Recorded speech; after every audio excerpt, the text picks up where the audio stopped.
Um, yeah, I'm doing this video. It's not a video, actually. It's an audio. It's an audio. And I'm only doing audio because I'm in a hotel right now.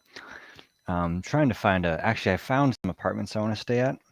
And now the problem is that I have to wait till a real estate agent or whoever calls me back because it's New Year's Day. So apparently they're not doing it today. They probably won't do Saturday or Sunday.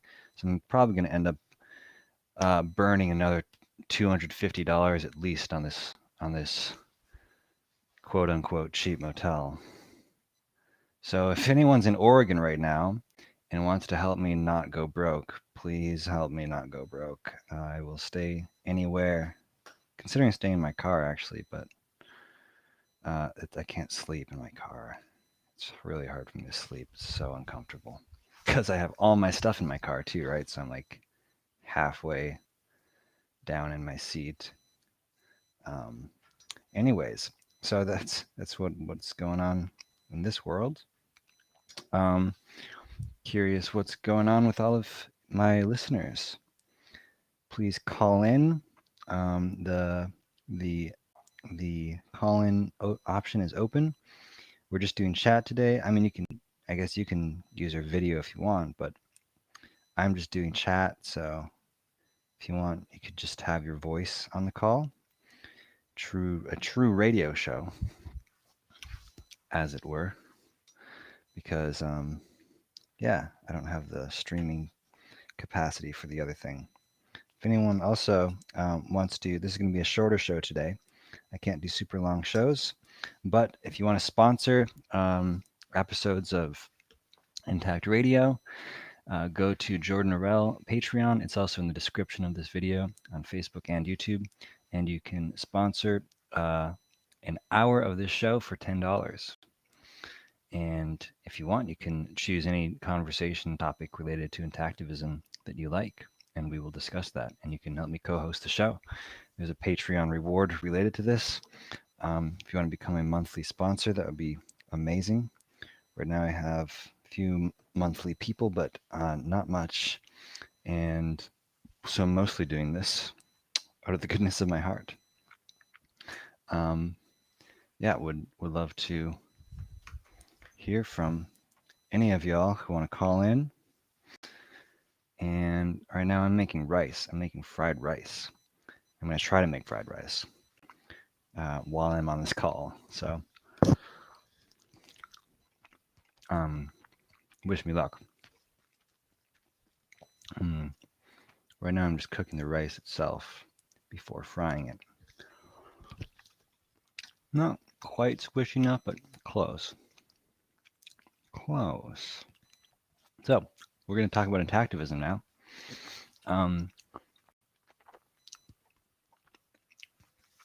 Does anyone have any questions that you would like to ask about intactivism, or any things you would like me to cover? Anyone watching this on Facebook or YouTube? No video today. 455 Buick, because I don't have the capacity for it with the hotel I'm in. Streaming, it just isn't good enough for that, or the internet isn't good enough for streaming, I should say, streaming video. So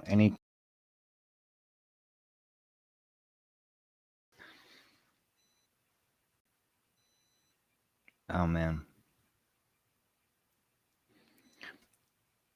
my live is still saying I'm having trouble connecting even now, even though I'm only doing audio. It's still saying something may be up with it. Okay.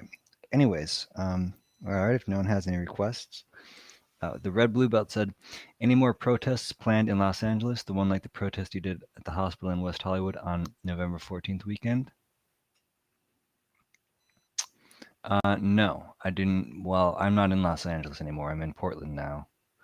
So I don't know what's going on in Los Angeles. Join LA Intactivists, the Facebook group, and you can learn more about what they're doing. I don't know what's going on there because I'm not there. Audio cut out for a minute. Yeah, I thought it might have. This thing said like some kind of error on here, even though it's only audio. That's kind of sucks. Wow, this is really bad quality. If you also want to sponsor my internet to be better for the next few days, just send me $20 and I will have high-speed internet. Um, Otherwise, you're going to have to deal with the audio cutting out because I don't have money. So, anyways,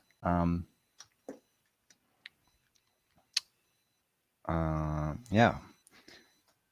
If there are no other requests for things I could talk about, then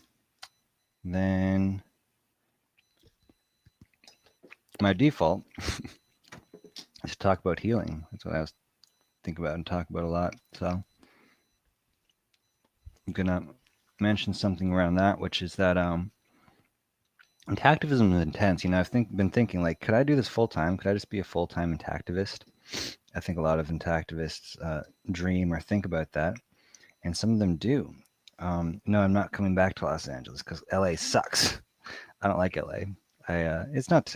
I didn't like my experience of it, and can't say all of it sucks. Period.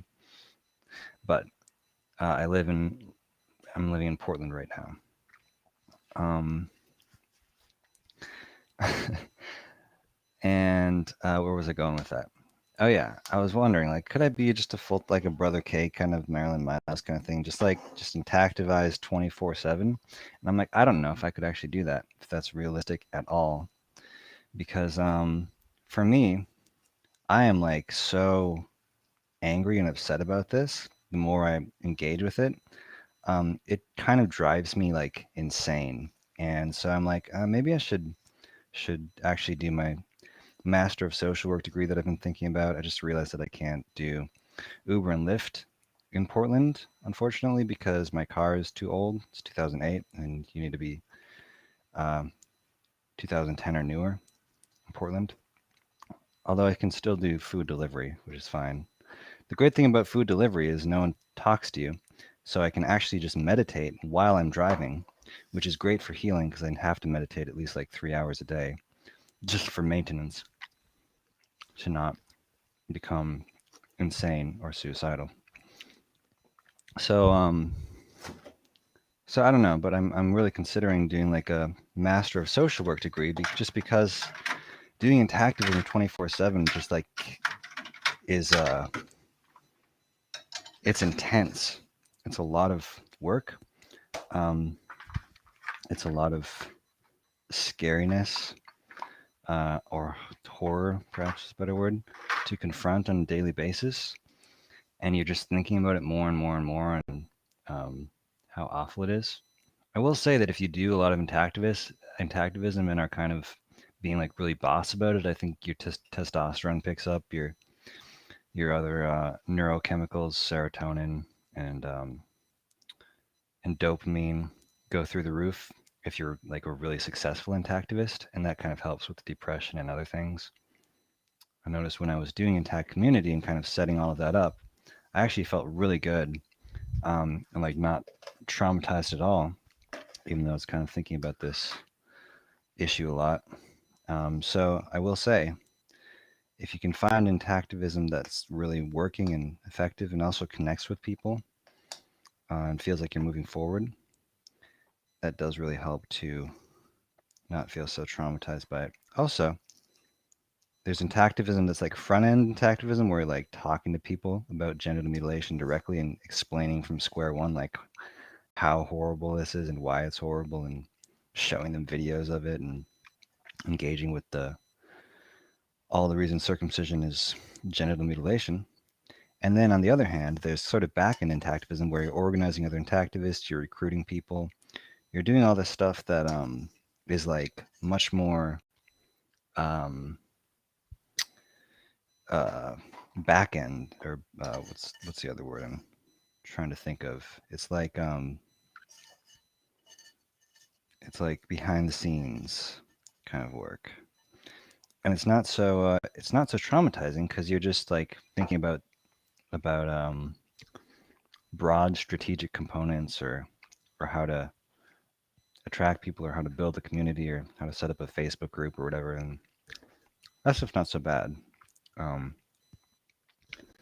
Again, especially if you're being really productive and actually feel like you're moving the mission forward, it can feel pretty good.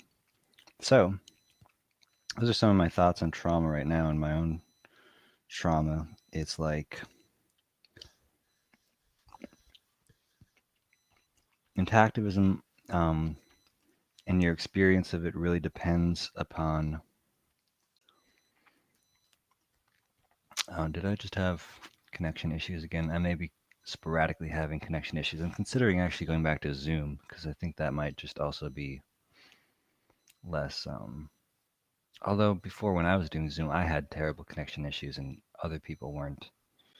I couldn't hear anyone when I was on Zoom. So I don't think I could actually handle Zoom right now with this internet at all. I'm considering using my phone internet, actually. I did that last night. Oh, I'm getting a message. Audio is still good. Okay, well, that's good. Okay. Yeah, so also, there's almost like a placebo effect of doing healing work. Like if you're seeing a trauma therapist and going every week and kind of processing it, I think the processing does work. It does help. There's a actual effect of that. But also just knowing that you're doing something to move forward and kind of reversing this trauma and having someone else that you're like talking to about it, I think can be really helpful. Because I haven't been doing anything to address the trauma of it lately, except meditation, which has been super helpful. But other than that, I haven't been really fixing the trauma in any way. And it's like, it's wearing on me. It's so not fun for me to be dealing with this trauma constantly and not have any sort of path out of it. So I would recommend to anyone, as I have before, that you find a trauma therapist who is willing to work with this issue. A lot of them are. There's this kind of assumption that, oh, no therapist is able to work with circumcision, will just laugh at you or tell you it's not a real problem. That's not true. I'd say maybe that's true of like half of therapists. I think I actually saw a number somewhere that like half of therapists will dismiss it. And of the other half, there's probably some that don't totally get it, but they will like do their best to help you, and if you explain it to them a little bit, they can start to understand it. And there are a decent number of therapists actually that really do get it, and especially if you can have them look into it. I hope my book will help with this. I'm going to publish a book on healing genital mutilation trauma, circumcision trauma soon, and you can share my book with your therapist and say, "Hey, look at this book. This is got some tips in you so that you don't say something really fucking stupid. Like, at least it's not as bad as FGM." Which my last therapist said to me, even though she was great, she was almost always on and like got it.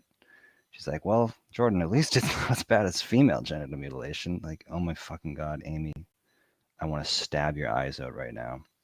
She said at least a couple really stupid things that I wish that are kind of obvious if you know a little bit about the issue. And she did know a little bit, but she didn't know enough. So, anyways, my book will help with that with therapists, and you can give them my book. Say, read the last chapter at least, because it's specifically for therapists and will give you help in not saying stupid, invalidating things, and kind of give some guidance on how to be a better circumcision trauma therapist. But a standard trauma therapist will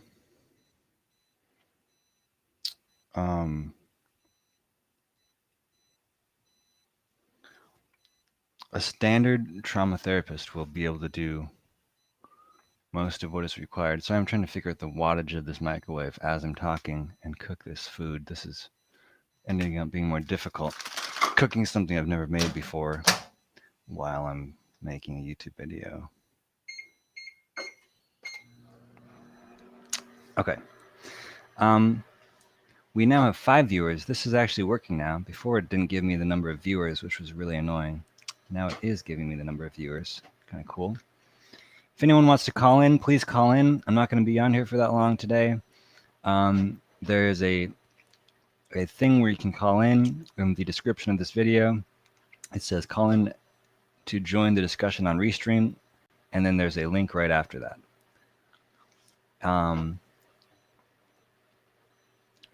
Which so that you can join and talk to me, because right now I'm just rambling about whatever I like to ramble about, which is kind of fun sometimes, but I don't know, it gets a little bit lonely all by myself.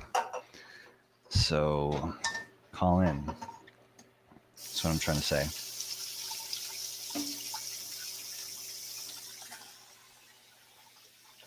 No one's calling in.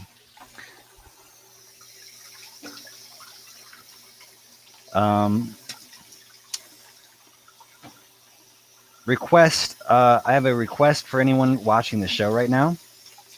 What, or after this is posted, watching the replay, what kind of guests do you want me to have on the show? If I was to invite any guests in Intactivism, could be anyone you know, who would you want me to have on here and talk with them about some aspect of Intactivism? Because I could have anybody, you know. Just comment, or you can call in and tell me what guests you want, and we can talk, and you can be my guest. What guests, or also, what topics would you want me to cover in Intactivism? What guests would you want me to cover? What would you want me to talk about with them? Or do you want me to talk about by myself? What other kind of show segments? Should I do a healing meditation segment? Should I do talking with pro-circumcision people and debating them? A Facebook user, which is someone says the link isn't working. God damn it. That's very probably true. David tried to call in. Okay, I'm gonna have to. Well, it's probably. I'm guessing it's my internet connection that's making the link not work. I'm gonna try from my phone really quick to see if that works.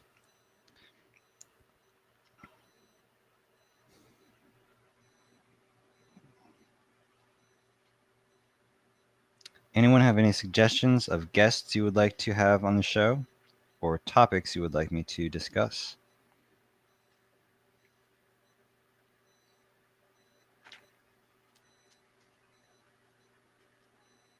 Okay, I'm gonna go on Intact Community on Facebook and see if I can join. It may just be that the link is messed up.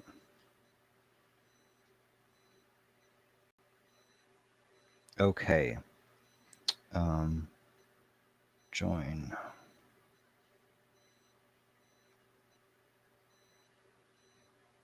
Oops, that page doesn't exist. Okay, let me try something else. It may be that the link is old and that link expired. So that would be my guess when I look at that. Because it's supposed to be a permanent link, but maybe they only meant permanent for this stream. Okay, I just posted a link in the comments, or in the comment section of this video, so you should be able to join via that link, hopefully. Let me look at the link on YouTube, see if it, or Facebook, see if it is the same link. Could also be something else at the end.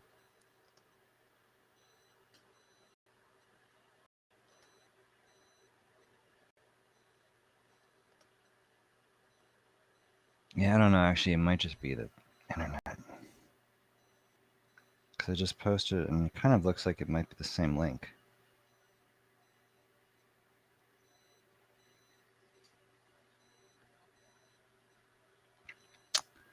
Sorry, we are still figuring out the technology of this. It's also kind of a problem that I am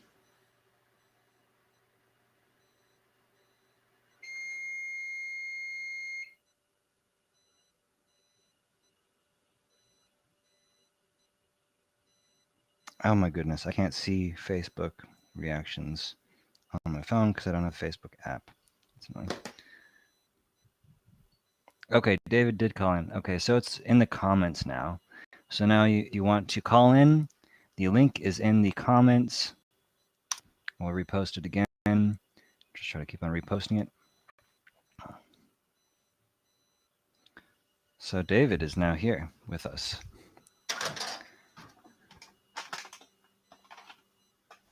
David, hello.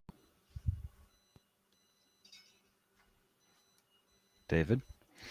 Oh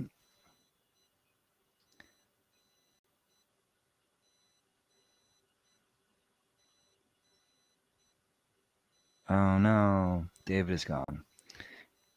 Gosh dang. Does anyone want to sponsor my internet to be better? I'm almost tempted to just get it, but I don't have money. I'm losing $75 a night on this stupid hotel. David, hello. Yo, sorry. My mic wasn't working for some reason. Can you hear me? Yes. Can you hear me? Say it again. Okay, I heard a little bit of something. Hello.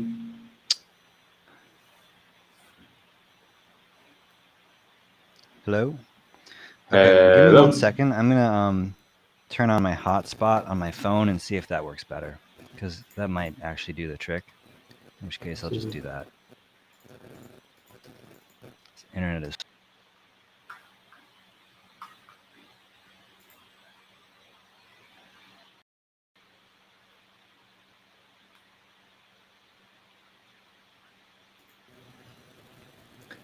All right, David, can you hear me now? Hello? Hello. Yeah, can you hear me? Yes.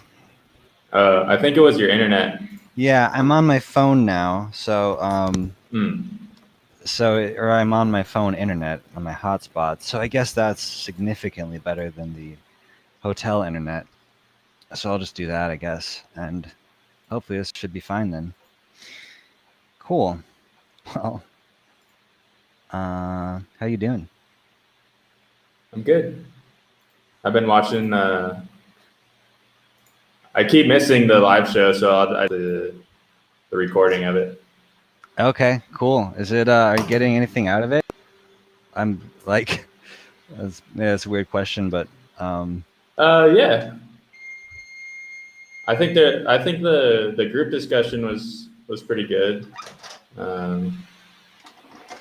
The one where there's like 5 or 6 a lot of good insights people have.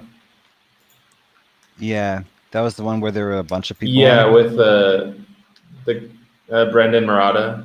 Yeah. Oh, that was Intact Community. The groups, yeah, which is part of Intact, or Intact Radio is a part of Intact Community. But good, yeah. I'm glad you saw that one. I wish I could have posted it publicly, but I didn't get permission from everyone to post it publicly. I'll have to do that in the future. Because it's only on Intact Community on the Facebook page. So I guess this is a good plug for Intact Community on Facebook. If you want to see the group discussion we had with Brendan Murata, with other Intactivists, join Intact Community Facebook, and you can Facebook group, and you can see the discussion we had. Yeah, we did you watch the whole thing? I watched most of it. I think I skipped some parts, but okay. I watched most of it. I think we need to start making more clips, because there's a lot of good, really good parts, but sometimes it's so long, I don't think people will listen to the whole thing. For sure, yeah. Foreskin Police Kyle said that he was going to clip some things from a video I did with Carter. And yeah, there was one on Facebook. I watched that. That was good. Yeah, that was actually one Carter himself made. That was very good. Oh, okay, nice. Kyle said he wanted to make like a bunch of them, so I don't know if he's still planning on doing that or what. I sent him the video, but I'm getting a new computer soon, so maybe once I get that, when I rewatch them, I'll start trying to clip some parts of it. oh yeah, you said that you could too, didn't you? Yeah. Yeah, that would be awesome. I think there are definitely some really good moments in the discussions, but yeah, a lot of it's like it just gets it drags on or becomes unfocused or whatever random rambling moments of silence and stuff. No, So I find it therapeutic to listen to like Intactives talk just because I think they're really intelligent people and mhm. just don't get that from anyone else really. So it's nice. Absolutely, yeah. Tanya and Ma had a great video about the character traits of intactivists, and definitely smarter than the average bunch. You have to have a certain willingness to question things, I think, which a lot of people Yeah. just don't. So I think Brendan Rada he was on to something like uh, how we're all trying. The Intact community is trying so hard to reach other people, but there's kind of like a lack of just support within the community itself. Like, and I think that's kind of like what I think is the top priority right now. Is mm, just like you said, you said, I don't know where you said this, but just like getting our own lives like stable so that we can do more impactful work. I think that's really important. yeah, definitely. Kind of like what I am stuck on right now. Yeah, I feel you. um, I'm definitely myself trying to get a place to live and figure out what I'm doing for work now because I can't do Uber and Lyft and whatnot. So feeling that pretty hardcore. It's You can't do it's Uber hard. anymore. I need a newer car Hmm. in Portland. Apparently, you have to have a 2000. It has to be 11 years old or newer, so 2010 or newer now. And I Hmm. think, yeah, I think LA was like 15 years or something. So I don't know why it's so much newer. I didn't realize that, but yeah, I can still do food delivery, which I guess is fine. It's not as I feel like it's a little bit lower tier of You can do the work. Uber Eats or I what? don't know if I can or not. I couldn't do that before because my car wasn't new enough, which was really weird. I don't know if they've changed that yet, but they used to have it Hmm. so that if you if you're not qualified for Uber, then you're not qualified to do Uber Eats. But all other like Grubhub, DoorDash, Postmates, you can all do. It doesn't matter how old your car is, because you don't drive people in your car, so it doesn't matter. Um, so Hmm. I'm gonna try Postmates right after this call. What's cool about Postmates is you can do it anywhere in the country. You don't even have to have a state insurance or anything. So I'm gonna try it out, and might also do college. Just go do Arizona State University online Hmm. and start working on my social work degree. What areas of life improvement are you needing to focus on? Uh, well, I've been moving around a lot, so it's kind of nice to just have a stable place for a while. And Sure. getting a new computer, I might start trying to teach English online. Oh, cool. Um, or yeah, I'm trying to get into like some streaming too, like Twitch streaming, and see if For I like can video do games anything with or that. Yeah, that's kind of what I'm thinking. nice, Um, nice. but I was doing like crypto trading and stock trading and stuff. But I don't want to do that anymore. I'm just not passionate about it. Mm. just want to do something else. Okay. So, but yeah. Yeah, for sure. Important to find something that you actually enjoy. Yeah, it's really important to do something you enjoy, because I don't know, you'll just get burnt out too easily, and it's just not good for your mental health. Yep. Do the best you can. Yeah, I'm considering doing Master of Social Work because I just like helping people basically, and that's kind of what social work is all about. So I think that might Yeah, give me some motive to work hard and hopefully actually enjoy what I'm doing. You know? yeah, I think so. Yeah. Yeah, within tech community, I noticed with the feedback I got, it sounded like people didn't like they wanted to focus more on interactivism and not so much the community building aspect or like sharing personal lives, because there just wasn't enough time to do everything. But I think Yeah, sharing elements of your personal life and like supporting each other and improving your personal lives is totally legitimate way to actually improve interactivism too. yeah. I Because guess everyone's in a different place. I mean, there's different outlets for different people, I guess. true. But I don't know. I'm kind of I'm more interested in, like, at least right now, is just the trauma work and how to, because even if it's not circumcision, it still applies to, like, everybody, because everybody goes through some types of trauma at some point. So Hmm. I think it's an important thing to know how to, like, cope with and deal with. Yeah, you mean like doing your own trauma work? You're interested in Well, exploring that? yeah, my own, but just like when I'm working through my own, it's like I'm learning on, like, new things on how to deal with it. So I think it can apply to a lot of different people or different situations. But For sure. Yeah, one of the hot topics right now in psychology is trauma sensitivity, and there's people who do trainings in trauma sensitivity for, like I met them just doing Uber and stuff, like people who go to schools and teach people how to sort of be sensitive to trauma that children might have experienced. Teach yeah, teachers how to do that. There's workplace trainings on trauma sensitivity. Yeah, it's a big topic, but it's super important.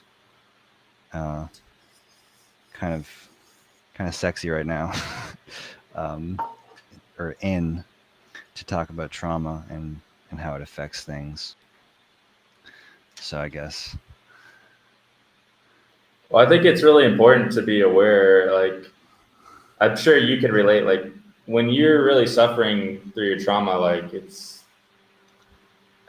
I guess it affects everyone different, but it can be really hard to get anything done in your life, like, effectively. Mhm. But not only that, like, some people are going through trauma and maybe they're, like, productive, but it might be sabotaging, like, other aspects of their life, and they're maybe not aware of it. And I think it's Right. important to, like, it for me personally, like, the trauma comes with a lot of self-sabotaging type of behavior. Like I'm just not good enough to, like, I don't feel the confidence or the motivation to, like, go after things because the trauma is just so overwhelming. And that's kind of what I'm working on myself. Oh yeah, yeah. You was it? What was the book that you were? I think you mentioned you were reading a book on trauma. Well, that's kind of, I Or was that something started to else? write one, like, Oh I wow. don't know, maybe 6 months ago, because I had a bunch of ideas floating around. Yeah. But then I started moving, and I just got really busy and just haven't had the time. I was, like, dedicating myself to writing every day, and then I stopped. So I need to get back in the habit of doing it. But, For sure. Yeah. You get out of well, the it habit. was the early, like, the early onset trauma, I think, is what really fascinates me. Is something about not having the memory of things that happen to you is, I feel like, more devastating than, for example, like if you get in a car crash or something, like you directly know, okay, that's what traumatized me, and you can kind of work through it and understand it a little bit better. But I feel like when it's just completely stuck in your body and your psyche, or your subconscious, it's a lot harder to navigate through. And I feel like more research on like what are the symptoms of like childhood abuse and things like that are really important to recognize in people and help them work through it, cope with it, and stuff like that. Absolutely. I wanted to read that Ron Goldman book, The Hidden Trauma. I haven't read that yet. Yeah, that's a very good book on a lot of aspects of circumcision trauma. Would definitely I actually haven't finished it myself. I read about half of it, and it's funny sometimes reading anything about circumcision, even if it's trying to educate about trauma, is still too traumatic for me. It's too triggering. Yeah. I was reading that. What book was I reading? Marked in Your Flesh. Have you heard that book? No, I haven't. Yeah, you I was have recommended to it by that book is really. I read like a third of it. Yeah. And then I just got so much information on, and like I just didn't want to. I like literally didn't want to learn anymore. I'm just like I can't focus on it that much. It's too much. Yeah. But there's a lot of really good information in that book. If you're interested on the history of it. Yeah, I was recommended it to by a Jewish intactivist who said it's really good if you want to learn more about Judaism. Yeah. So I intend to read it eventually. Yeah, I'm on a hiatus from have been on a hiatus for a while. Just like doing any reading. It's interesting. I can make content and I can talk about it and say stuff that I already know, and it's almost therapeutic. But like reading stuff that's I don't know it's coming. There's something about that that's potentially traumatic or triggering. I think it gets to a point where you've researched it so much and you like know so much more than the average person. It's almost just unnecessary to like learn more unless you want to be like a historian type person or something. That's true. Yeah. There's like, I can't take learning anymore about it. Right. Yeah, I think that's a good point. Some people feel like they need to know everything about it for some reason, and I actually think that's partly a product of trauma. It's trying to master it, and repetition compulsion is when you are trying to master trauma, so you're actually re-exposing yourself to the trauma.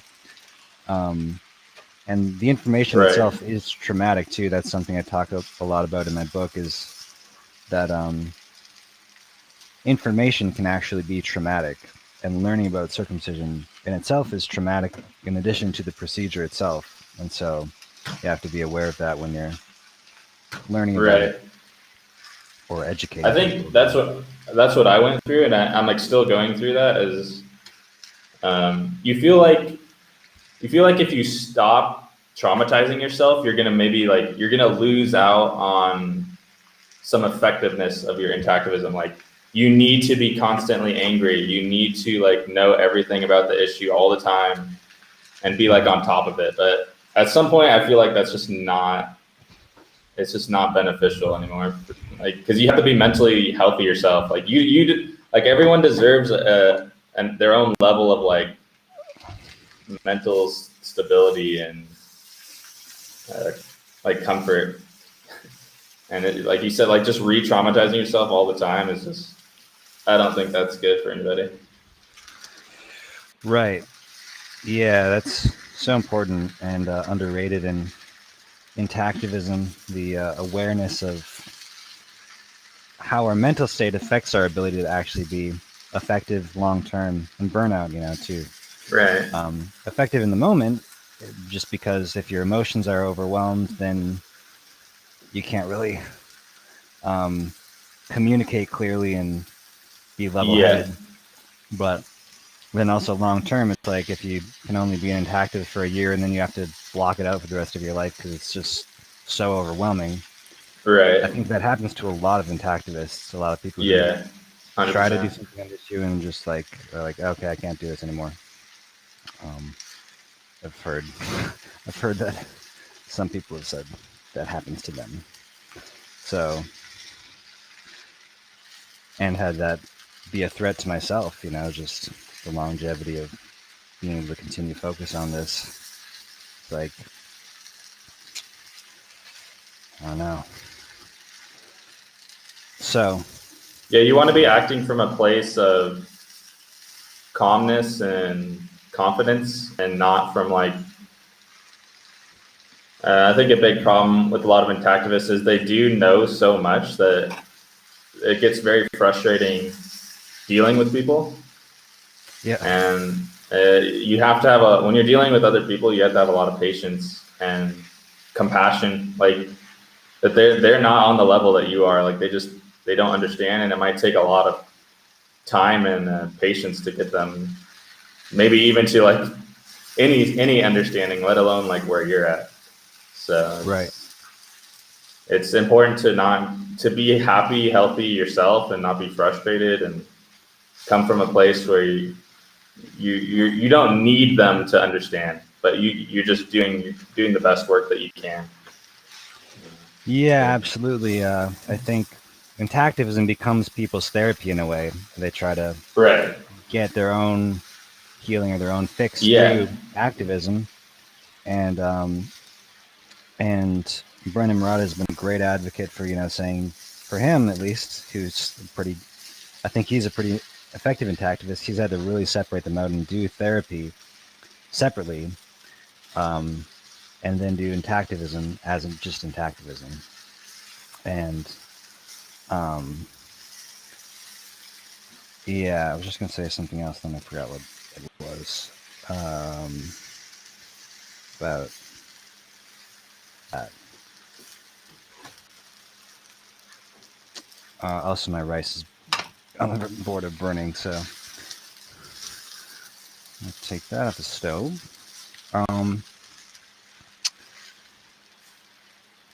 Yeah, something I wrote in my book that I really liked was, I think a lot of people see intactivists and how enraged we are and how angry we are and how upset we are and how the messaging can be so extreme sometimes and so um, traumatizing.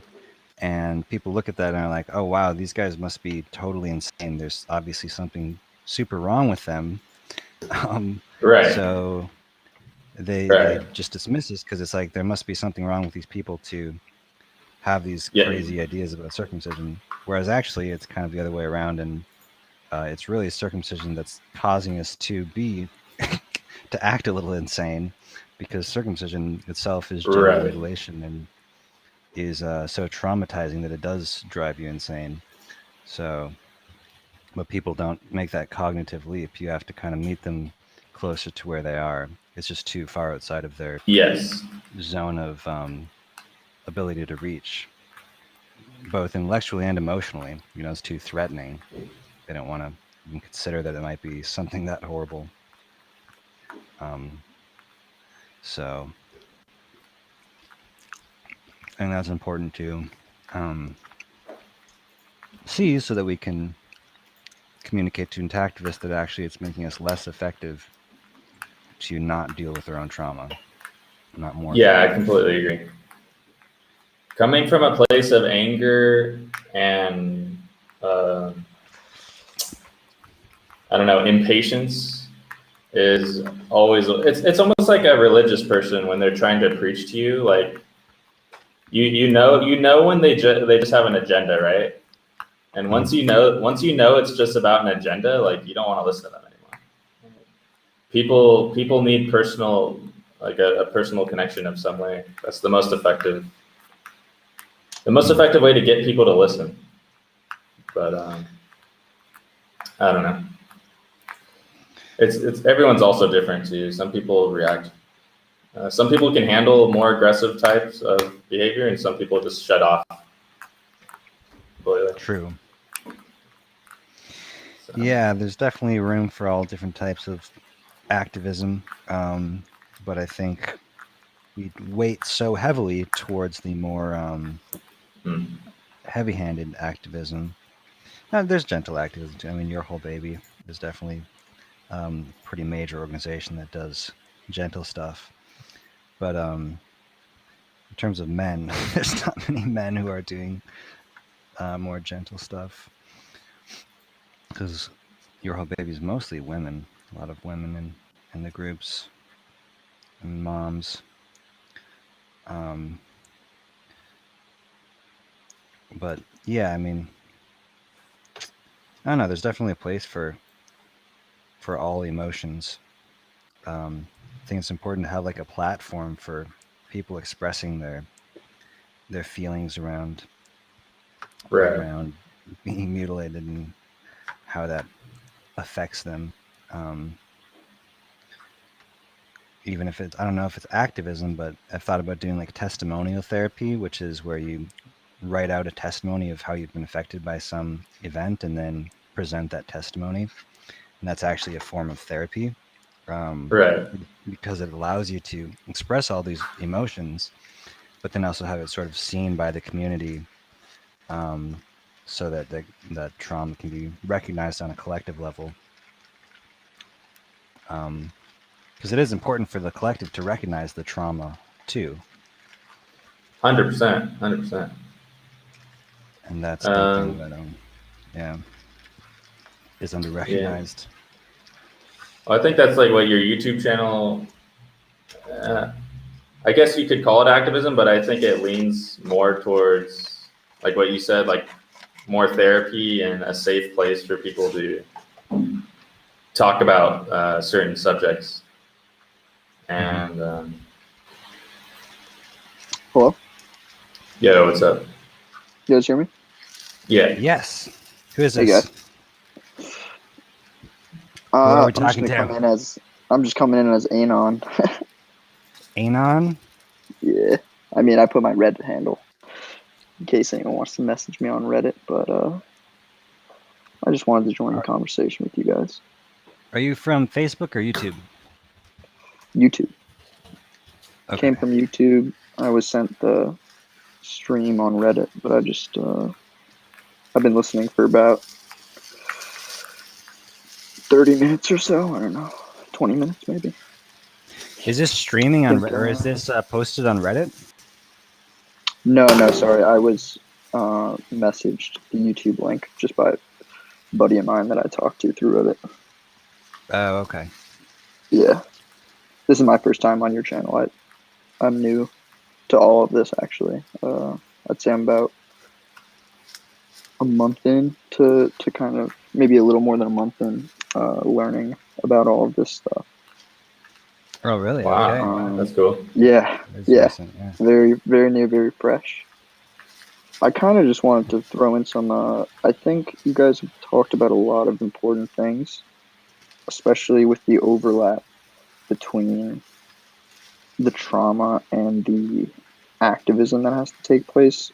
And like one of the biggest problems is probably most of the people who want to help are, going through the trauma themselves. Mm-hmm. And I think, this is just something I was thinking about while listening to you guys in terms of, I remember you guys were talking about how some people will kind of look at you and they realize you have an agenda and then they shut off. And it's like, maybe the best way to go about it isn't trying to prove all of like the science behind it, Well, maybe the better approach could be like coming in at just a human rights standpoint, as opposed to just listing off all of the scientific things. I think people would shut down that quicker, just in terms of realizing you have an agenda. I think people have a sense of like connectivity, and people will realize and be able to like believe you almost if you're going through the trauma. So I Yeah. feel like you don't need to kind of list off everything. Like if you're face to face with someone, I feel like they can tell, if you're going through something, if that makes sense. And I think kind of showcasing that, the emotional aspect of it. Yeah, But it's hard, right? Because you yeah. want to get mad and you want to Right. do all that stuff.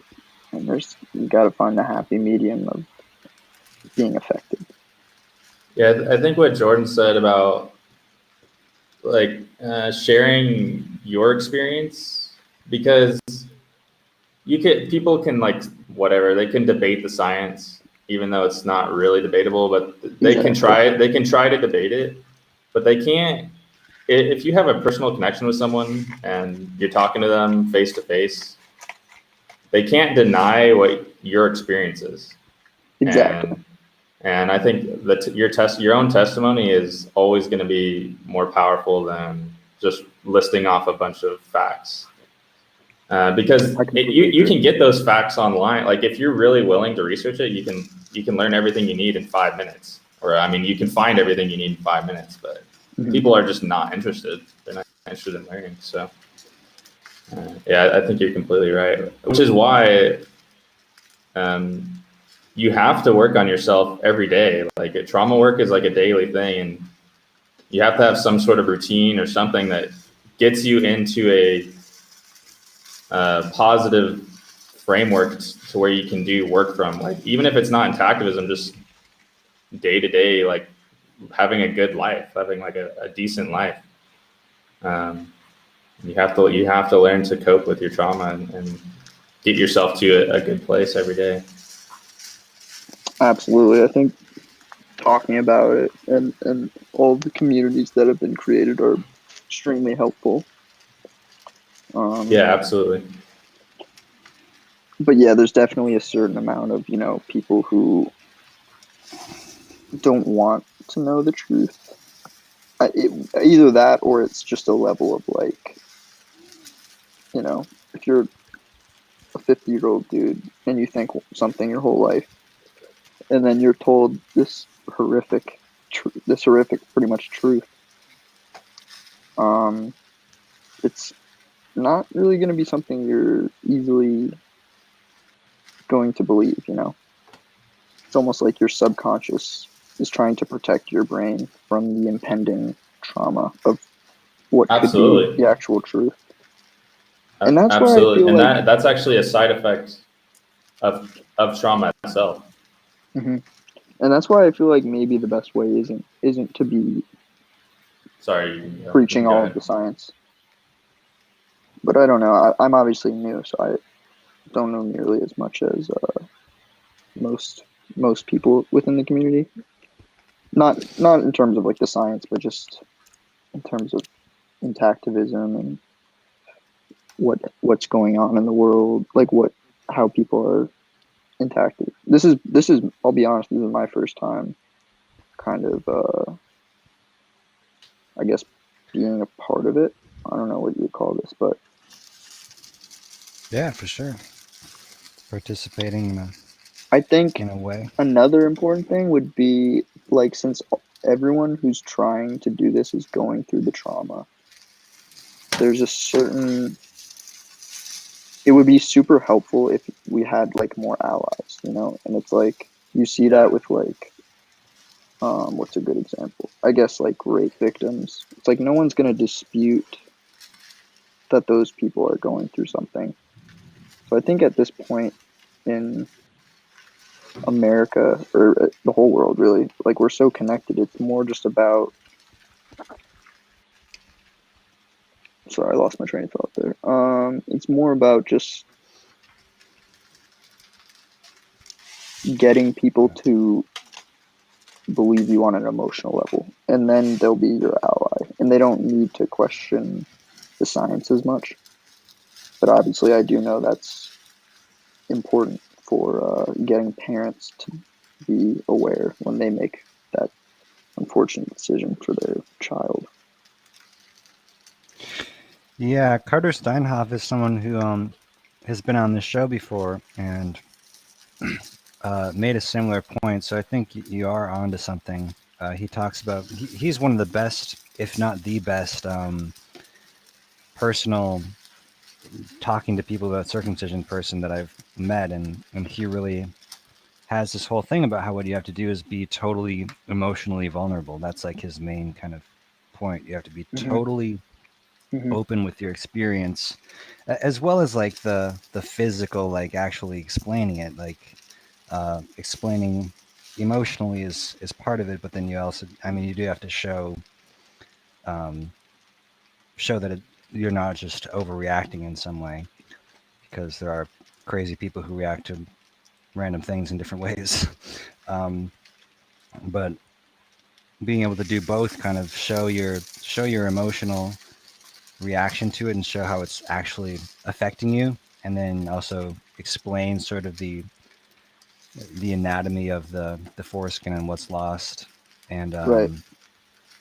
or he'll also like show people actual videos of the procedure to show how horrible it is. He'll just like take out his phone and show them on the spot, which is another ballsy but really good tool to show Definitely people ballsy. the horror of it. I like to something I like to do. I like to, when I'm wearing long sleeves, if I'm talking to someone, you can just make a fist, kind of pretend that's like the glands, and I find that to be a really good way to explain things. If you pull your sleeve over, and then you can, I feel like people can visualize what you're explaining much easier when you have just like a physical, like just my hand. I feel like I've explained it to people, and they've seemed to react much better when I have that demonstration, because I think while showing people the surgery would be effective with some people, I think a large majority of people wouldn't even click, right? Because it's back to that thing of like, if I don't know about it, then it can't hurt me. Right. Yeah. I think it's like a willful ignorance. It's like, Yeah, exactly. I don't want to go down that road. Exactly. I had that for a while too, actually. When I first learned about circumcision, I don't know, 5 or 6 years ago, I read an article online, and it completely clicked with me. I'm like, oh yeah, that's 100% wrong. Like, so it's crazy. But like the trauma didn't hit me until my friend started talking to me about it, and I'm like, look, I know what you're saying.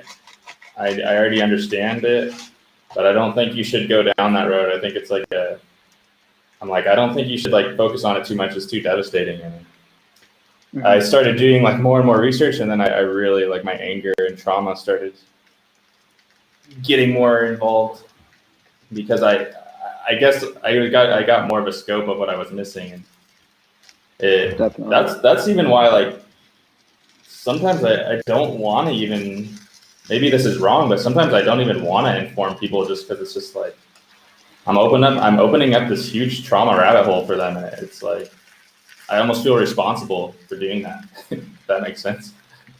Totally. It's almost like you feel like you have to apologize for them. Yeah. Like to them. Like, I'm so sorry that I had to be the one to break this to you. Exactly. Because I know like how fucking painful it is.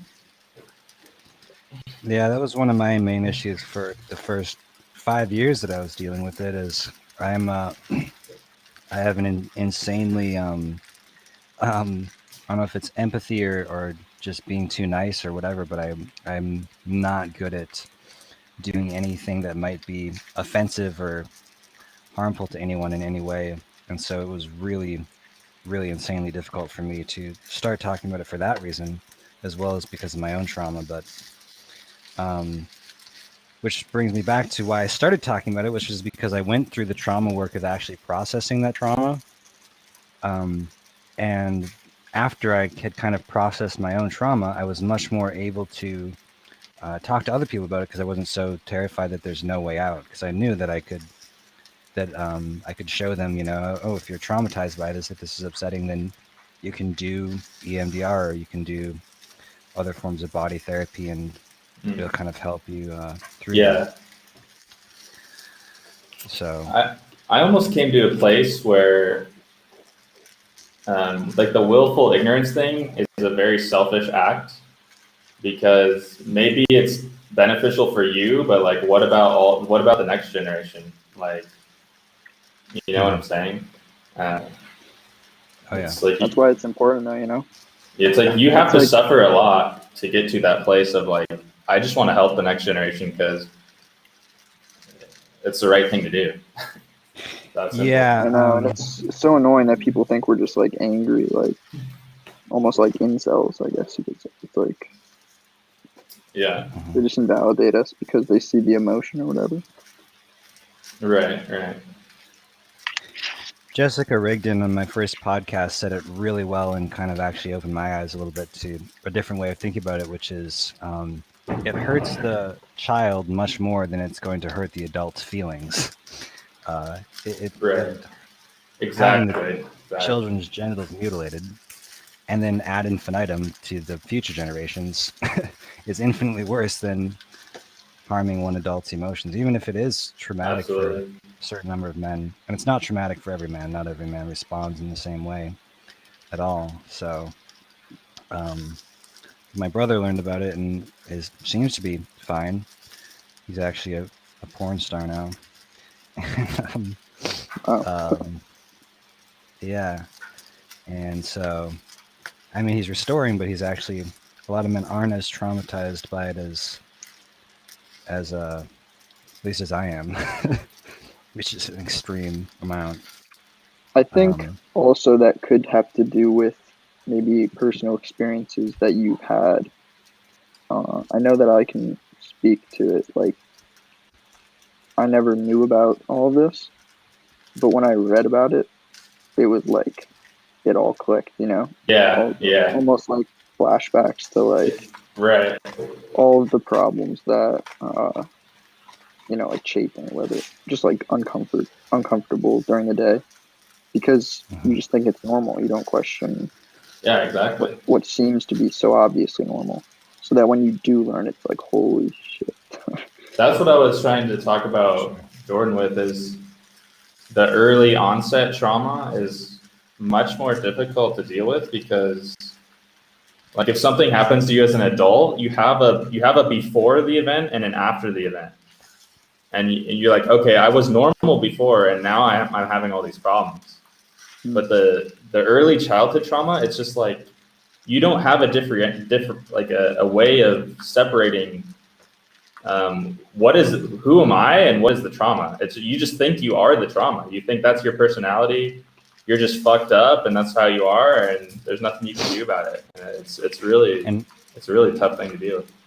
And actually, pretty much all personality disorders are very correlated with trauma.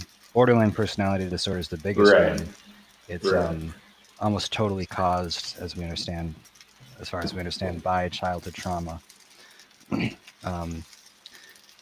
But all personality disorders are basically, if you have a lot of childhood trauma, it becomes built into your personality rather than being sort of like PTSD or other things that happen to you as an adult, disorders that are caused as an adult, are a lot easier to cure than than sort of things that become baked in a sense. Yeah, absolutely. This is also pretty, it's kind of in its own vein, right? Because it's like, it's trauma that we don't remember. However, it's trauma that we can visually and physically feel every day. So it's like, people almost don't believe you that you can have like PTSD from something that you have no memory of. But it's so much more than that, because every single day you have a literal reminder. You have something that's showing. So it's like, I'm not trying to put down other types of traumatic experiences, but this one is definitely pretty bad because it's not like you can. And I'm not. Please don't take this as me downplaying other traumatic experiences. I'm not. But I do think that there's a added level to this one because it's not just mental. It's not just, if it was like, I really don't want to make a comparison because I think people could maybe see that negatively, but I think you guys see the point I'm making. It's really its own type of thing because you can't remember it, but you are reminded every day in a very real way, not just mental. I mean, definitely mental, but also physical.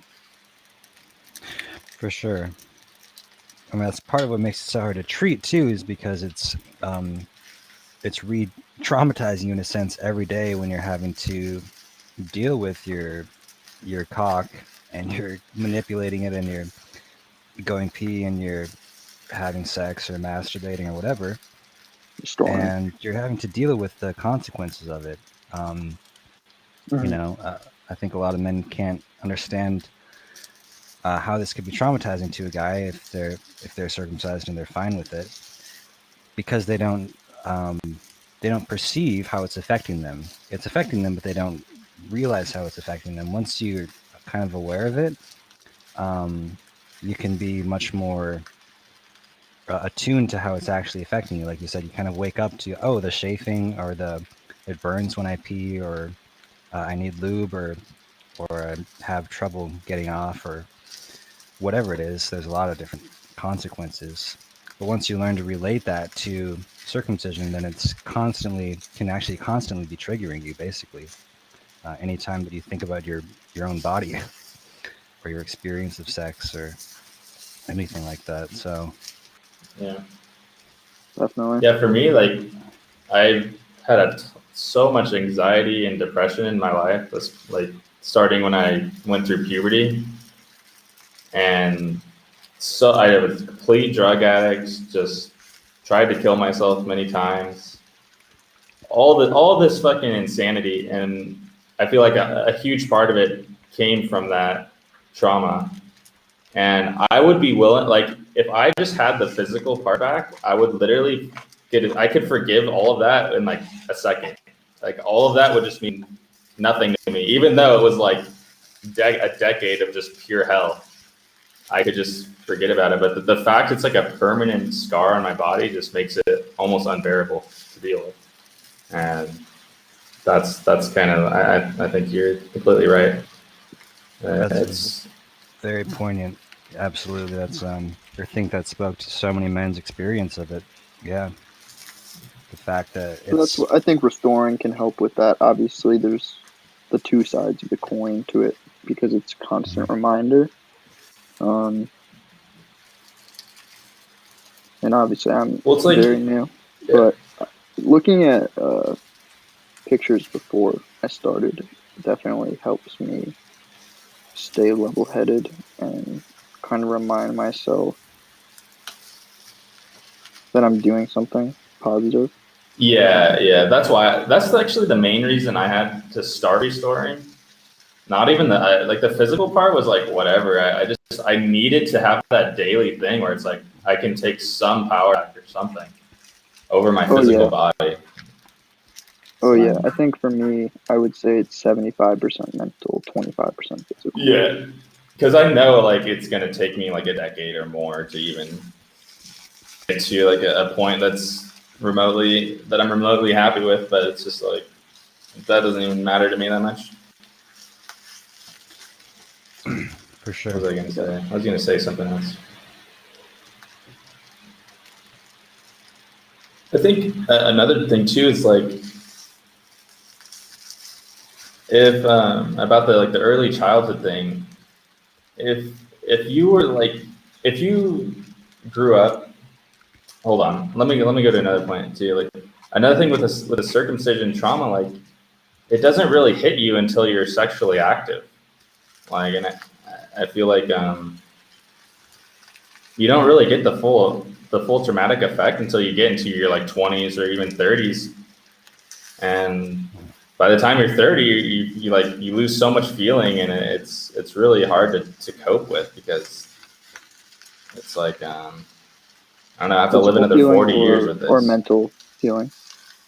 Like the real trauma of circumcision doesn't hit you until you become sexually active, if that makes sense. Because as a definitely. child, for example, I don't feel like I was traumatized as a kid, but I feel like once I hit puberty, and I like that lack of self-confidence, and then even like So after I got did you know about what had happened to you by that point, or were you I just traumatized and I you didn't know always knew why? I was quote unquote circumcised, Right. but I actually thought it was normal.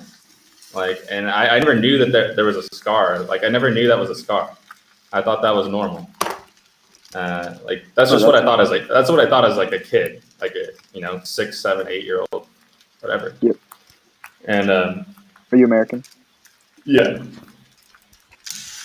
What was I gonna say? And then I met my wife when I was like, how old was I? 22. And now I've been with her for 6 years, and it's just like, I feel like the trauma is only really setting in now. It's like I found like my soulmate, the person I want to spend the rest of my life with, and I'm only 28 years old. Like, I should be in the peak of my life, but it's just like now it's just getting worse and worse. Like sexual, like physically, it just goes downhill so fast. Like, so many men need like the Viagra and all that stuff. I don't know. It's really hard to cope with that. No, I think you're raising an excellent point. Like, that's also part of what makes it hard to spread our message, because people will be like, well, you weren't mad for the first X amount of years of your life. And it's like, yeah, but I didn't know, because we're misinformed.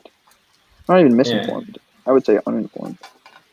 And when you're 18, like when you're an 18-year-old, you're young, like your body's healthy. You might not think it's that big of a deal, but as you get older and older, it becomes like, it gets exponentially worse, I guess you could say. But, definitely.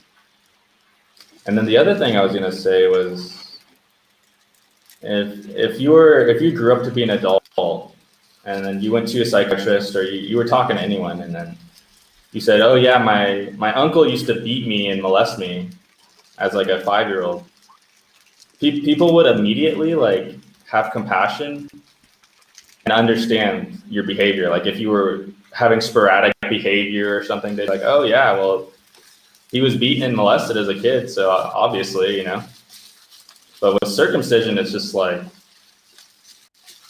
you're completely disregarded in every way. It's just like salt on the wound. After everything you go through, it's just like, on top of that, you're just completely disregarded in every possible way. It's like, wow. I think it's really hard to just have forgiveness. Yeah, I mean, you really have to be the bigger person. Almost. Yeah, you literally do. It's crazy. I think that's also a result of kind of the state of the world, and how it kind of picks and chooses what battles are like woke, I guess you could say. Yeah. This one definitely is not in the spotlight. Yeah. It's not going to be held as the example you gave of if a kid were to say, or you were to say that when you were a kid you got molested and abused. It's just like, oh yeah, well, he's a drug addict. He was abused and molested as a kid. Okay, well, that's probably why he's a drug addict, right? But it's just like, this issue is just like, all your trauma is just meaningless. Like, all your addictions or behavior, like, it's completely disregarded. It's just like, you're kind of just on your own in a way to like cope with it, deal with it. Yeah, and that's why I think it's so important that we as a community can get people who are not a part of our community to support us. Yeah, I think that is like the tipping point, I think. Just us. I think it's obviously, the community is obviously growing, so it's going the right direction. But until we can really break into the mainstream, and I think that's how you do it. You get people that are not affected at all to believe you. Not even believe you, but just understand that you are clearly going through something that was unnecessary.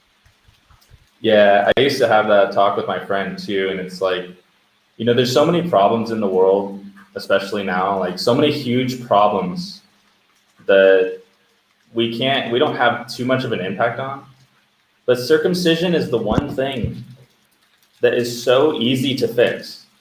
All it takes is just basic education and the parents to just say no. Like if we can't even stop that from happening, like what hope do we have? What hope do we have for anything else? Like any other change? Like it is literally the easiest topic. You have complete control. Like you have a son. It's your responsibility to care for him. If you can't even protect your own baby, like there's really not much hope for anything else. That's the way I see it.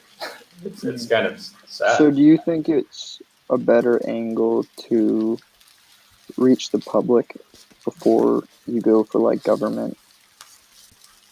Well, absolutely. I think the government thing is extremely important because that's. But I think it might be impossible until you get. Yeah. Well, they used to do surgery on newborns, like any types of surgery, because they thought they didn't feel pain, and it was only outlawed when the parents started complaining about it. So I think in the end, the parents can do whatever they want with you, right? Like they take you home, you're a newborn baby. Your parents can do anything they want to you. Like they could kill you, molest you, do anything. The parents is where it happens. Like they have full power over your life, for better or for worse. Like that's just the way life works. And the government can't stop that. There's nothing the government, I mean, I wouldn't say the government can't stop that, but what I'm saying is the biggest priority is getting parents to protect their own children. And then on from there, I think obviously we would want laws to like, I mean, at least minimum like life in prison for doing something like that. That's what I would say. But what do you guys think about Andrew Yang? Can Andrew Yang make he's a joke. Pro-activist comments? No, you think he's a joke? He's a joke. Yeah, he's a complete joke. He panders to all. He said he was against circumcision, and then he backpedaled and tried to please all the Jews and stuff. He's not a real activist. Oh, I didn't know he backpedaled that. Yeah, he did a bunch of backpedaling. He was saying some good stuff for a second, and then he's like, "Oh man, I can't go down this road. I'll lose all my funding. Like I won't get anywhere politically if I go down that road." That's interesting. I didn't actually know about that. Was that where was he talking about that? Yeah. I saw him on Joe Rogan, but did he talk about that on there at all? I don't know. I didn't watch that Joe Rogan one. I don't think so. Not that I'm aware of. I think it was after that he. But that makes perfect sense. I mean, that's the climate of politics. You gotta just adhere to whatever's the hot topic. So I'm not surprised he backpedaled.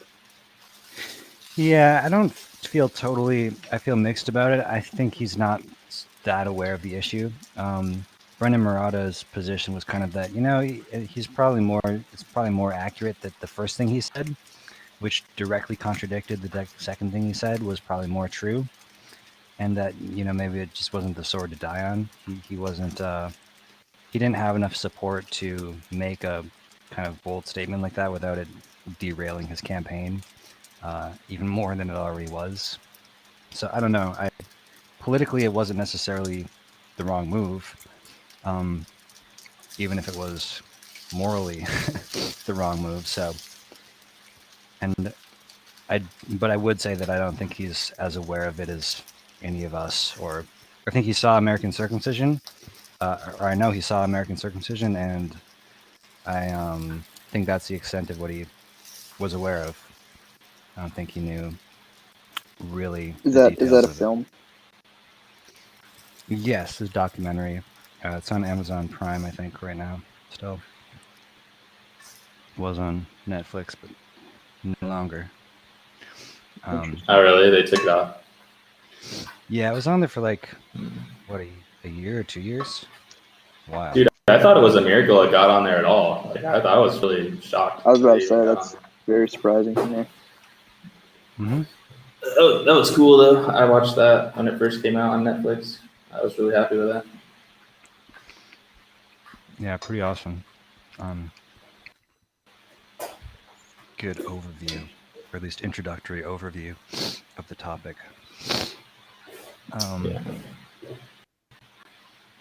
Yeah. Yeah, I don't know anything about that Andrew Yang stuff, but I think that goes to show that we should not be relying on any legislation before, trying to just let the public know. And I think that's part of the problem is like no one even knows anything. So they just have a baby and then they go and then the doctor tells them that's their first time ever hearing anything. Really.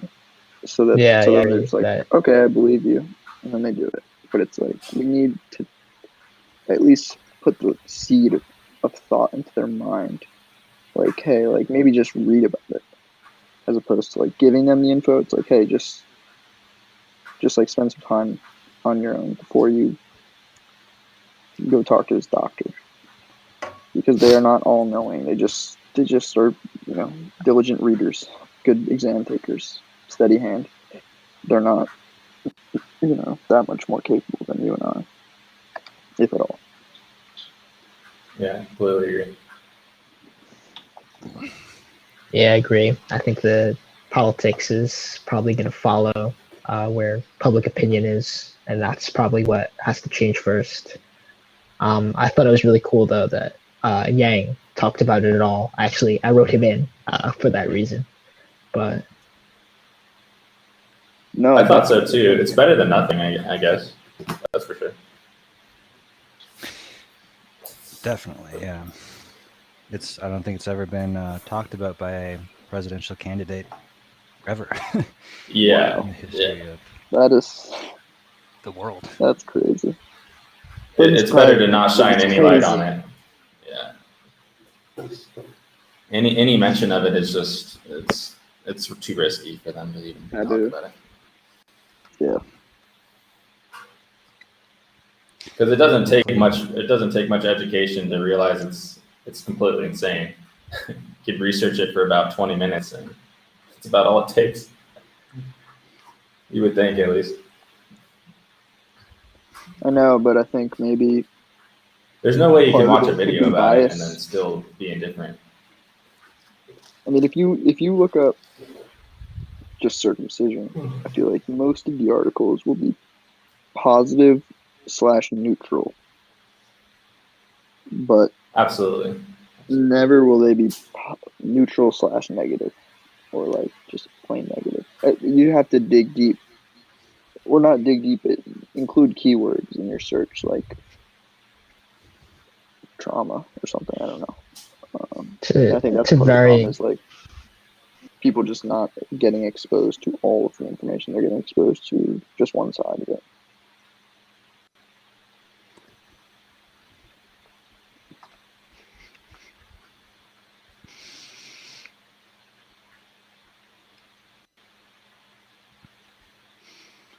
For sure. The question is how to reach a lot of people, right? How to do that. Scale the message up and reach the general public, as we said earlier. I mean, how have other it's just so hard to even relate this to other things. I was going to ask, what have other movements similar to this one, what angles have they taken? But this is really just such a niche. It's just really one of its own problems. It's very hard to relate it to something else, I think. And that's what makes it difficult to spread, because unless you like understand the emotion, it's hard to come to terms with it. Right. It's such a psychological thing, I think. I was trying to think like, well, there was like cigarettes was like everyone thought it was healthy, and then eventually there was that tipping point where like, oh shit, this is giving everyone cancer, and then it was obvious. But I think with the psychological element and the trauma element, it makes it very confusing to deal with. Because there's so many, people can always justify it in so many weird ways, and people just go along with it. They just say, oh, okay, because they're traumatized or they don't want to deal with it. So Yeah, they don't want to be traumatized. So who really wants to deal with their genitals being mutilated? Like, it's like the worst topic that you can possibly talk about. Nobody wants to have that conversation. No. It's like, all right, let's move on from this topic as fast as possible. Yeah, and that's again, why that's I think one of it's the best reasons. to avoid like the sciencey, like, because we don't want to hurt the feelings of like circumcised guys who don't have a problem with it. And I think that's like, it comes off as like a sides thing, like us versus them. But it's like they're not really Sure. in it at all. They're just byproducts that are not actually making their own opinion. They're just following the opinion of what they were told.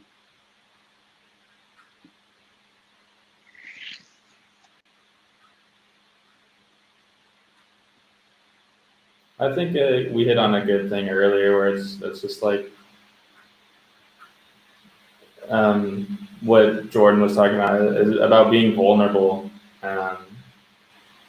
is probably the most powerful way to do it, and just being honest with your testimony. And I would say most people are not going to just shut you out, but it's just like being that, like, for me personally, like, I don't want to be a traumatized person. I don't want to bring it up. Like, when I go out with my friends, like, do I want to bring that up? No, I just want to like try to enjoy my life. So it's kind of a hard thing to like build that confidence where you could just bring it up and have it not be a big deal for you, and not trigger a bunch of trauma, and be able to just handle that. Totally, So I guess especially that's if what I'm you're working on. restoring, Yeah. you know. Because I think that's also like, I'm in here as Anon, you know. It's like, because I'm not fully over it. None of us are. It's very hard to kind of own up to that and just be like so okay with it almost. But like you said, just so vocal. Yeah, just to the point where you can just, I don't know, you see other people, maybe they lost some limbs or something, and they can be very inspirational people because they're willing to like just talk about it openly. Even though just like imagine how fucking hard that is. Like they don't have two arms or something. It's just like it's in their face all the time.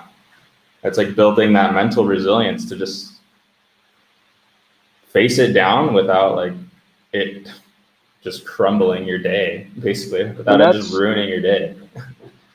That's actually, that example you gave is something that gives me a lot of, when I'm feeling down, I try to tell myself that, because we're in a situation where we do have some control, and there is something that we can do. And there's a lot of people who have problems where there's nothing they can do. And I think that's important. Like perspective. I know when I'm feeling down, I like to just remind myself that I have some control at least. That's important. Yeah. In the chat, the more you talk about it, the easier it gets. It's very true. Very true. But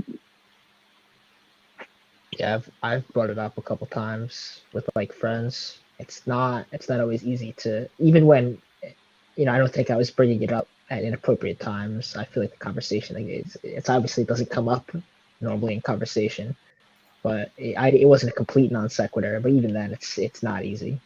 So no. Yeah, it's like, do you want to be the guy to just randomly bring up like dicks? It's just like awkward. Like it's like I just want to have a normal time with people.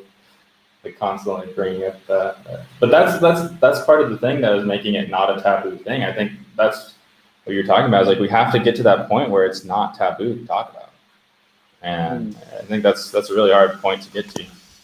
I think that's a good place to look at the gay movement, actually. Right, it used to be like homosexuality was just a disease that you have. It's like this weird perversion or a sin. And ultimately, what finally pushed it through, one of the main tactics was love is love, right? It's about love. It's about, and a lot of gay people coming out with their stories and sharing their experience with loving it. And it still is. I mean, it still is the same thing that it always was. It's fucking guys in the butt. It's still that too. But it's how you frame it and what aspect of you focus it on. And so there's ways of focusing on the positive or framing it so that it's not so traumatizing. Like I was thinking, like, why not do a crowdfunding campaign for Joe Rogan's regenerated foreskin? We could probably raise a few $1 million and raise a lot of awareness by doing something fun and hilarious like that.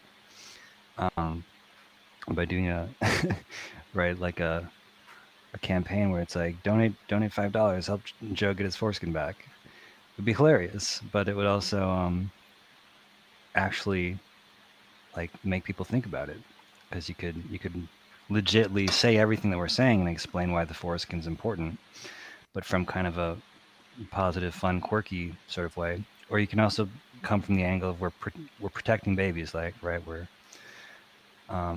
preaching love for children, love and kindness toward our children, giving children autonomy, rather than we're trying to prevent genital mutilation.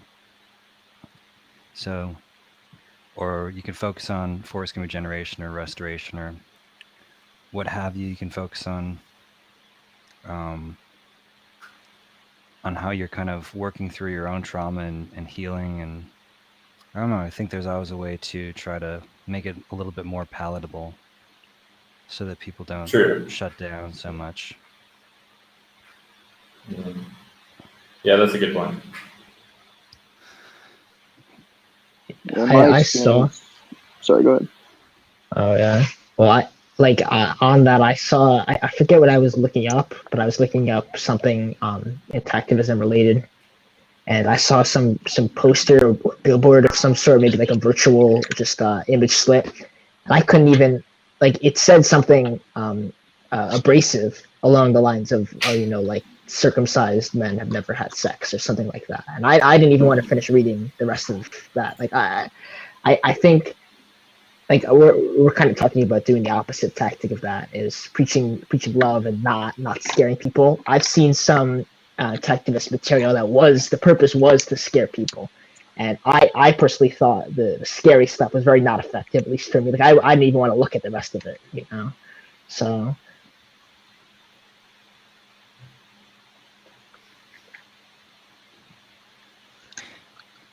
Yeah,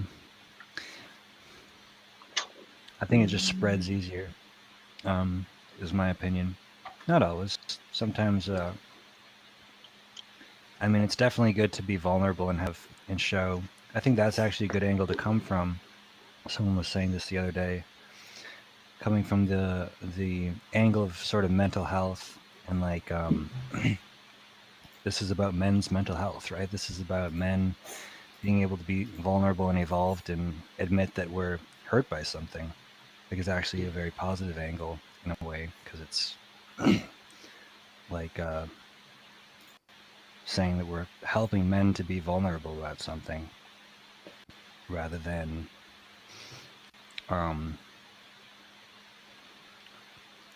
we're just angry and hateful because we're white supremacists or something, which I think is how a lot of people are probably going to end up seeing it. If you're a little bit more vulnerable and willing to show that you're really hurt, then it becomes harder to dismiss.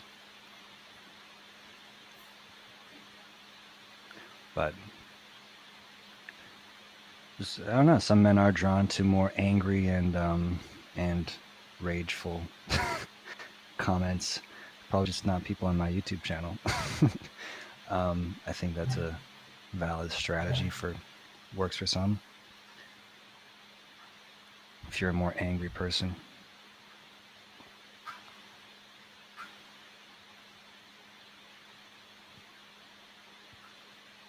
Not that I'm not angry.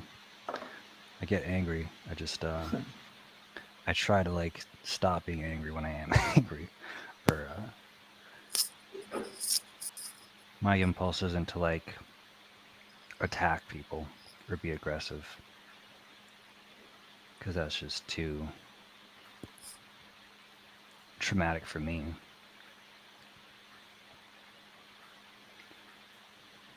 If that makes sense.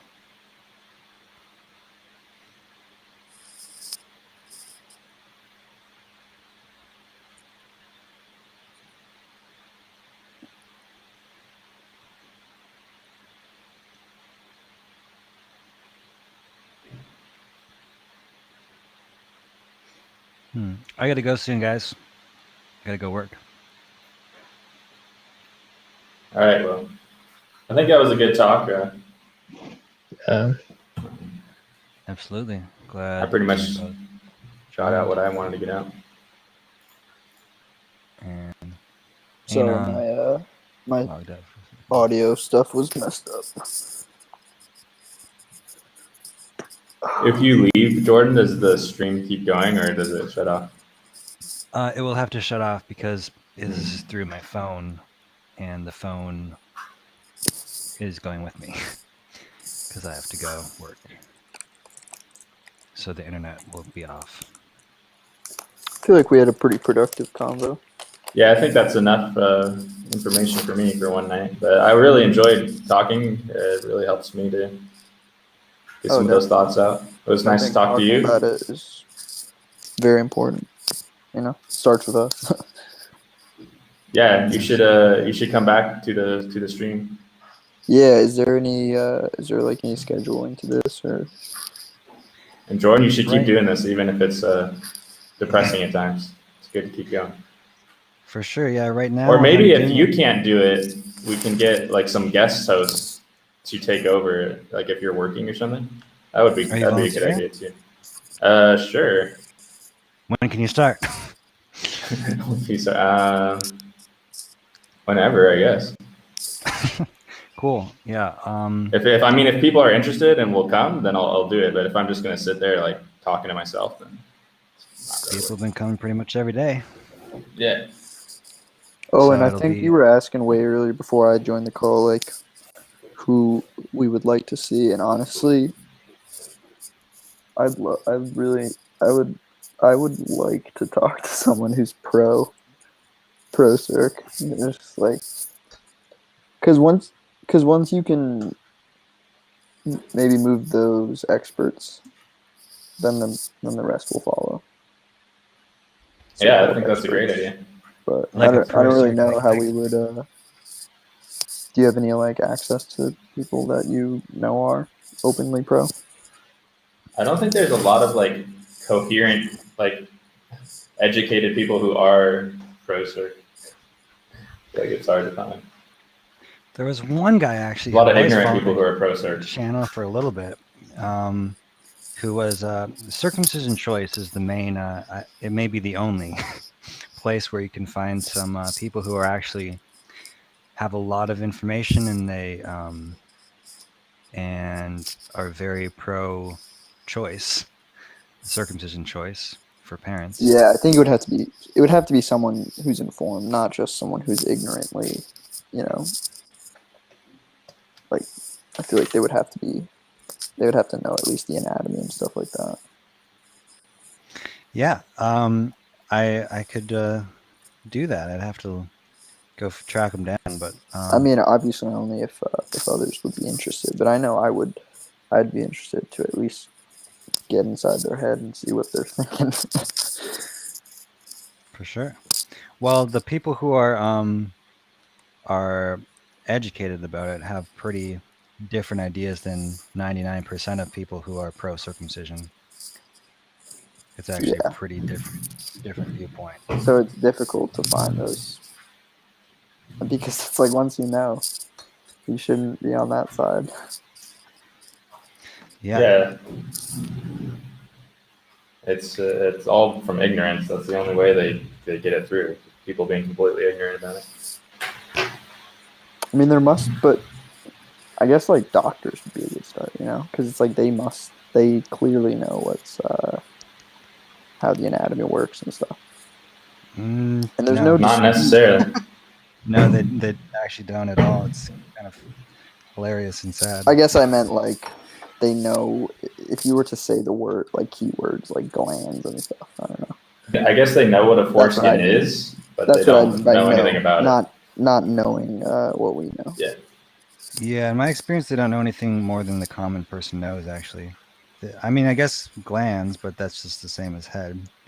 But I think everyone knows what the head of the penis and the foreskin. I guess maybe they know slightly more about what a foreskin actually looks like because they cut it off. Because they cut it off routinely. Yeah. They should.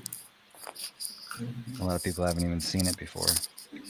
I mean, I've talked to a urologist, and they told me they knew it decreased sensitivity. But in the same conversation, they also told me that they did it to their son. So I did. Yeah, it's good if we can get doctors on our side too. That's any doctor we could get on our side is really good. Yeah, that's what I was saying. Like, if we could get the quote unquote experts, which through society's eyes are always probably going to be the doctors, if we can get them, like, I think the rest would definitely follow. But it's just a matter of convincing them that like what they've read we have a lot of the British doctors on our side and things like that, don't we? Because correct me if I'm wrong, but isn't like a bunch of the medical stuff that's based out like from third world countries that's based off like doctors base that off the United States? Like, don't doctors here base their opinions off of research that was conducted in less than pristine environments? Yes. Yeah. So I feel like it's just a matter of convincing them, like, hey, if you shower every day, pretty much. I think the most recent statement from the American Academy of Pediatrics does not recommend circumcision for health reasons. I think even in the U.S., the medical professionals understand that it's bogus. They say that it's fine for traditional reasons, but yeah, whatever that means. Yeah, but I think that you're correct in that aspect. But each individual doctor all around the United States is going to have their own little nugget of whatever they want to say. You know, they're not just reading off that website. But you are correct. That website does say it's not recommended. But I know that I don't know about most doctors, but a lot of doctors are not wording. They're not saying that to the parents. Mm-hmm.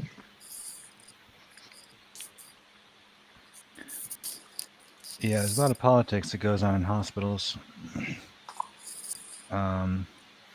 about what doctors are pressured to say or not say. I think part of the challenge of it, which I like the social organizing element of trying to get activists together and coherent. Definitely lobbying doctors, I think, is an underrated strategy because doctors are, at least a lot of doctors are more open than we tend to assume. You just have to approach them in the right way, and yeah, find the way to get that conversation going, so that people can really be open to it. If you come too aggressively at them, then they'll be defensive. Yeah, but I think one of the comments in the chat. I'm not trying to be like conspiracy theorist over here, but like our current healthcare system is based off of, you know, you're hurt, I can help, pay me, I'll help. So it's like they're inclined to give you some sort of service, whether that be over medicating you or cutting off a piece of your body so that later in life you'll need to come back and get their magic pills. I don't think it's mainly that though. I think that would be a massive conspiracy, but There's I think definitely a that is part of the financial problem. incentive. Just the structure of the healthcare system is, it inclines doctors to sell you something. They're kind of like a businessman. Yep. True.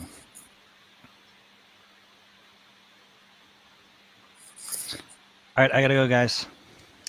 Thanks All a lot right. for Well, joining. well, Jordan, if you want me to take over any days, you could. I don't know. You can message me on Facebook and we can figure it out or something. Awesome. Yeah, thanks. I appreciate that. That would definitely help give me more time. Because if And you're doing this every day, you'll probably get burnt out at some point. yeah, it's just a lot of time. I have other things I Yeah. need to do too. Yeah. So, Exactly. Yeah, I don't think you should do this daily. I don't know if that would be the best for mental health. A couple times a week, though, definitely. I think it would yeah. help the growth of all of this. What was I just gonna say? Oh yeah, and no, there is no regular time yet. I'm moving in the process of moving right now. I'm actually in a hotel room and trying to figure out stuff. So there, I don't. And today I actually slept for like 15 hours. I was going to do this a lot earlier in the day. So I'm just all over the place right now. Hopefully it will Are you guys be on Reddit? at a more regular time eventually. What was that? Are you guys on Reddit in the community there? That's pretty much where I am. I'm not on Facebook or anything. I'm not. I'm on YouTube, but I could post this in Reddit before the calls. Someone just said I should do Oh, you that. definitely should, dude. Before. Definitely. I think at least a handful more people would join Hmm. Yeah. on the foreskin restoration sub. I mean, you could spam it into anything, Cirque Grief, but I think pretty much everyone who's in all those subs will be inside the foreskin restoration sub. Cool. We'll do that. That's where I came from. You came from Reddit. I came from that's where I have been past month, and a buddy of You mine found his messaged. YouTube channel. No, a buddy of mine Hmm. was watching this, and he linked me. Oh, okay. That's why this is my first time with you guys and stuff. I didn't. This is my yeah. So it's on the Reddit foreskin restoration. That's where it is. No. I was like directly messaged this.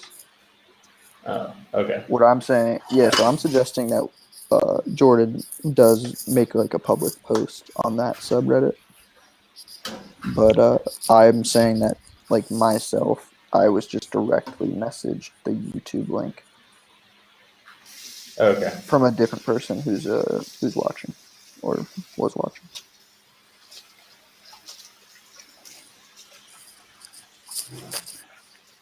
But yeah, I think there's about 15,000 people in the subreddit. Restoration? Yeah, 15,000, and there's generally like a little bit over 100 people online at a time, depending on what time of day it is. Wow. Have you guys been on there? I haven't really done I much don't on use Reddit. Reddit at all, honestly. So, wow, that's pretty interesting. So, what do you guys do when you have questions about like restoring? There used to be a forum that Ron Lau actually ran, Oh and wow, so I got most of my information from that like 8 years ago. That was are you closed still at restoring? some point. Yeah, I am. I'm 7 years in and got 20 or 30 years to go. So 20 or 30? something like that. It's hard to estimate because of it's very slow for me. Like What are you really using? slow. Currently, I've been using a TLC Packer. Actually, I stopped using that recently though because I was injured, so now I'm just doing manual. But I've used the TLCX and the DTR as well before. I mean, I think you're overestimating, to be honest.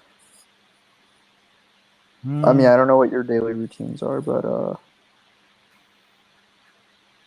Most people on the sub, I would say 10 to 20 total. Maybe. I mean, Try not to be obviously, too optimistic. yeah. I'm not trying to. I've gone from CI3 I to just 4. I just wanted to let you guys know about that subreddit because that's where I've gotten everything.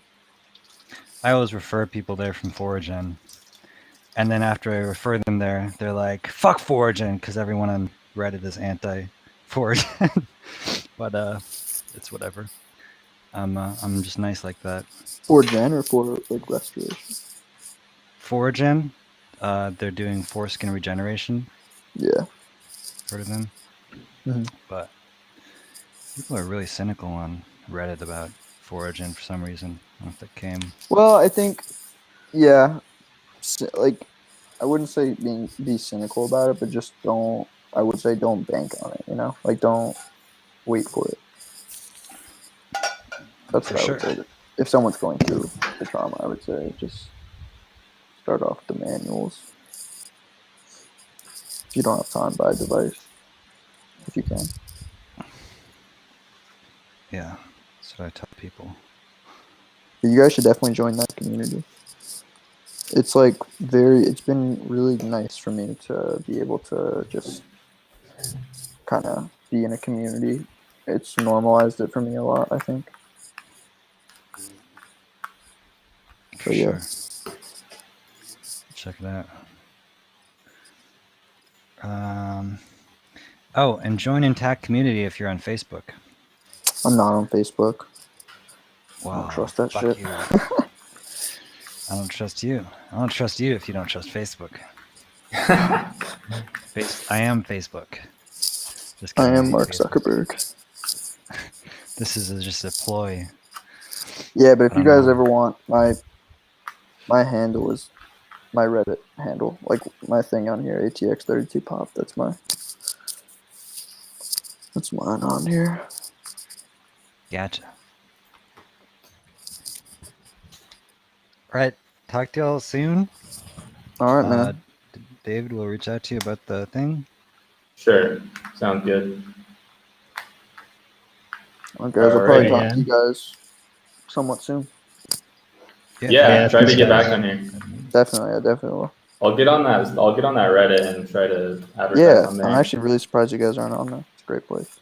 All right, Jordan. Have a good night, man. All right, guys. Good night. See you, David. See you later. Yeah, good night. See you, Anon. Thanks for joining King Squid.